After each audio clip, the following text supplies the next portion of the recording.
कसे आहात मित्रांनो? स्वागत तुमचं प्रथम क्लासेस यूट्यूब चॅनलमध्ये. आज आपण 10th स्टँडर्डचा lesson number 2 the part 2 Yogi Sarvakal Sukhdata याच्याबद्दल माहिती घेऊया. कैसे हो बच्चों?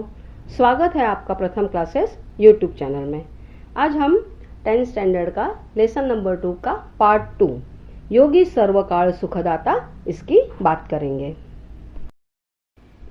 जेवी चंद्र किरण चकोरासी पांखोवा जेवी पिलियासी जीवन जैसे का जीवांसी तेवी सर्वाशी मृदुत्व. योगी पुरुषाचे श्रेष्ठ स्पष्ट करताना संत एकनाथ सांगतात की जो आत्म्याला परमेश्वराची थेट जोडतो तो योगी असतो. त्याप्रमाणे चकोर पक्षासाठी चंद्रकिरण हे त्याचे जीवन असते. चंद्राची किरणे पिऊन तो जगत असतो अशी कल्पना आहे. तसेच पक्षिणी आपल्या लहान पिल्लांना पंखाखाली घेते, त्यांना मायेची ऊब देते. पिल्लांना पक्षिणीचे पंख सुरक्षित ठेवतात. पाणी हे पृथ्वीवर सर्व सजीवांचे जीवन असते. पाण्याशिवाय सजीवांचे जीवन अशक्य आहे. त्याचप्रमाणे योग्यांचे स्थान समाजात असते. ते अत्यंत मृदू प्रेमळ असतात. सर्वांशी त्यांचे वागणे प्रेमाचे आणि मृदूर असते. असा हा योगी पुरुष आपल्या विचारांच्या ज्ञानाच्या पंखाखाली आपणा सर्वांना एकत्र आणतो आणि आपले जीवन सुख समाधानाने भरून काढतो. संत एकनाथ योगी पुरुष के श्रेष्ठ गुणों का वर्णन करते हुए कहते हैं कि जो आत्मा को सीधे परमेश्वर से जोड़ता है वही सच्चा योगी होता है. जैसे चकोर पक्षी के लिए चंद्रमा की किरणें जीवन के समान मानी जाती है, ऐसी मान्यता है कि चंद्र किरणों को पीकर जीवित रहता है.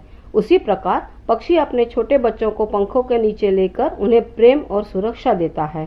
पानी जैसे सभी जीवों के जीवन का आधार है, वैसे ही योगी पुरुष समाज के लिए अत्यंत आवश्यक होते हैं. उनका स्वभाव बहुत कोमल, प्रेमपूर्वक और मधुर होता है. वे अपने ज्ञान और प्रेम के सहारे सभी लोगों को एक साथ जोड़ते हैं और उनके जीवन को सुख तथा शांति से भर देते हैं.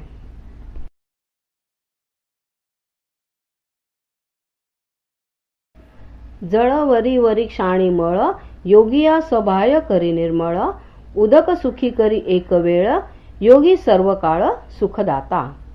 योगी पुरुष हा पाण्यापेक्षा कसा श्रेष्ठ आहे हे सांगताना एकनाथ महाराज पुढे सांगतात की पाण्याने शरीरावरील मळ धुतला जातो. पाण्याने शरीर वरवर धुतले जाते. कालांतराने शरीर पुन्हा अशुद्ध होते. परंतु योगी पुरुषाच्या सहवासाने शरीर व मनाचीही शुद्धी होते. माणसातील वाईट विचारांचा नाश होऊन अंतर्बाह्य मन निर्मळ होते. पाण्याने होणारी शुद्धी ही क्षणिक एका वेळेपर्यंत मर्यादित असते, परंतु योगी सर्व काळ सुखदायक असतो. योगी लोकांना शारीरिक आणि मानसिक स्वच्छतेची शिकवण देऊन त्यांचे आयुष्य कायमस्वरूपी उजळून टाकतो. त्यांच्या सानिध्यात प्रत्येकाला सुख प्राप्त होते. संत एकनाथ महाराज बताते हैं कि पानी केवल शरीर का बाहरी मैल धोता है. कुछ समय बाद शरीर फिर से अशुद्ध हो जाता है, परंतु योगी पुरुष के संग से मन और शरीर दोनों शुद्ध हो जाते हैं. मन के बुरे विचार समाप्त हो जाते हैं और मनुष्य अंदर और बाहर से निर्मल बन जाता है. पानी से मिलने वाले सुख थोड़े समय के लिए होता है, लेकिन योगी पुरुष हमेशा के लिए सुख देने वाले होते हैं. वे लोगों को शारीरिक और मानसिक पवित्रता का मार्ग दिखाकर उनका जीवन उज्जवल बना देते हैं.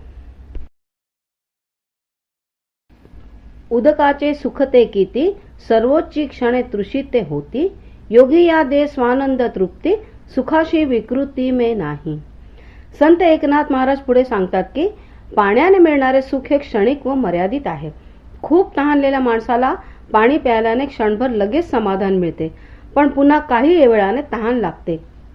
पाण्याने मिळणारी तृप्ती ही क्षणिक असते, परंतु योगी पुरुषाच्या सानिध्याने स्वानंद तृप्ती लाभते.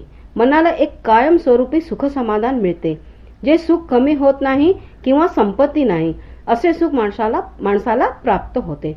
म्हणजेच सुखाला, आनंदाला कसलीच विकृती राहत नाही. या स्वानंद तृप्तीसाठी प्रत्येक जण धडपडत असतो. योगी पुरुषाच्या सहवासामुळे ही तृप्ती आपल्याला सहज प्राप्त होते. संत एकनाथ महाराज आगे कहते हैं कि पानी से मिलने वाला सुख क्षणिक होता है। बहुत प्यासे व्यक्ति को पानी पीने से थोड़ी देर के लिए संतोष मिलता है, लेकिन कुछ समय बाद फिर प्यास लग जाती है। परंतु योगी पुरुष के सानिध्य से आध्यात्मिक आनंद और स्थायी संतोष प्राप्त होता है। ऐसा सुख मिलता है कि जो कभी कम ना होता और समाप्त भी नहीं होता। मनुष्य के जीवन में स्थायी आनंद और शांति आ जाती है।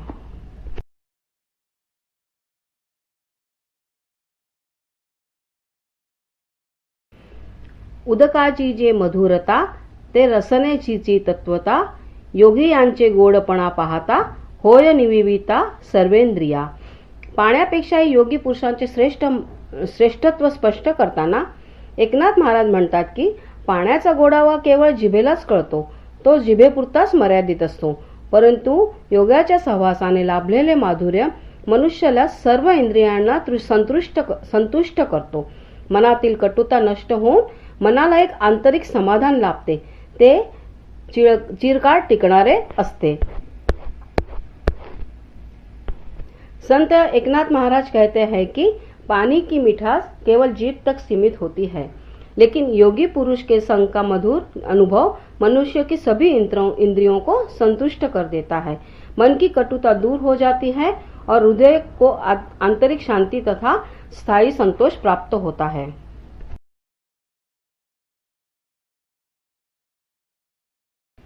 मेघमुखे अधपतनः उदकाचे देखोनी जाण, अधपाते निवित जन अन्नदात सकळांसी। पाण्याचे श्रेष्ठत्व पटवून देताना संत एकनाथाने अप्रतिम दृष्टांत दिला आहे। ते म्हणतात की मेघाच्या मुखातून पाण्याचे अधपतन होते, म्हणजेच आकाशातील काळ्या ढगामधून पाण्याच्या धारा धरतीवर बरसतात। त्यामुळे सर्व लोकांना खूप आनंद होतो, सगळे लोक समाधानी होतात, कारण या मेघातून कोसळणाऱ्या पाण्यामुळे धरतीवर हिरवळ पसरते, त्यातून अन्नधान्याची निर्मिती होते। खायला अन्न व प्यायला पोटभर पाणी मिळाल्यामुळे लोक सुखी व समाधानी होतात। संत एकनाथ महाराज पानी के महत्व को समझाते हुए कहते हैं कि जब बादलों से वर्षा होती है तब धरती पर हरियाली फैल जाती है, खेतों में अन्न पैदा होता है और सभी लोगों को भोजन तथा पानी मिलता है। इससे सभी लोग सुखी और संतुष्ट हो जाते हैं। तैसे योगी आसी खालूत येणे, जे इहलोकी जन्म पावणे, जननीव श्रवण कीर्तन निज ज्ञाने उद्धरी। आपल्या आत्म्याला थेट परमेश्वराशी जोडू पाहणारे योगी किती श्रेष्ठ आहेत हे संत एकनाथने आपल्याला समजावले आहे। ते म्हणतात की मेघमुखातून धरतीवर येणारे पाणी जसे अन्नधान्याची निर्मिती करून लोकांना सुखी करते, त्याचप्रमाणे योगी पुरुष सुद्धा या इहलोक जन्मे घेतात। स्वर्गलोकातून ते जणू खाली येतात, म्हणजेच धरतीवर जन्म घेतात आणि आत्मज्ञान देऊन सामान्य लोकांचा उद्धार करतात, त्यांचे कल्याण करतात। आपल्या भजन कीर्तनातून ज्ञान देऊन ते सर्व लोकांना सदैव सुखी व समाधानी करतात। संत एकनाथ महाराज कहते हैं कि जैसे वर्षा का जल धरती को सुखी बनाता है, वैसे ही योगी पुरुष इस संसार में जन्म लेकर लोगों का कल्याण करते हैं। वे अपने भजन कीर्तन और आत्मज्ञान के माध्यम से लोगों को सही मार्ग दिखलाते हैं। उनके उपदेश से लोगों का उद्धार होता है और वे जीवन में सुख शांति तथा संतोष प्राप्त करते हैं। तर मुलांनो, या कवितेत आपण काय शिकलो? भौतिक जीवन पाण्याचं महत्व। पाणी काय आपले तहान भाव शमवते आणि अन्न निर्माण करते, ठीक आहे, त्यामुळे आपल्या शरीराचे रक्षण होते। संत एकनाथाचा संदेश काय? ज्याप्रमाणे प्राणी पृथ्वीवर जीवनसृष्टीला जगवते, त्याचप्रमाणे योगी मानवी आत्म्याला शाश्वत मुक्तीकडे नेते, अज्ञानातून दूर करते आणि शाश्वत सुख देते आणि आपल्या आत्म्याचा उद्धार होतो।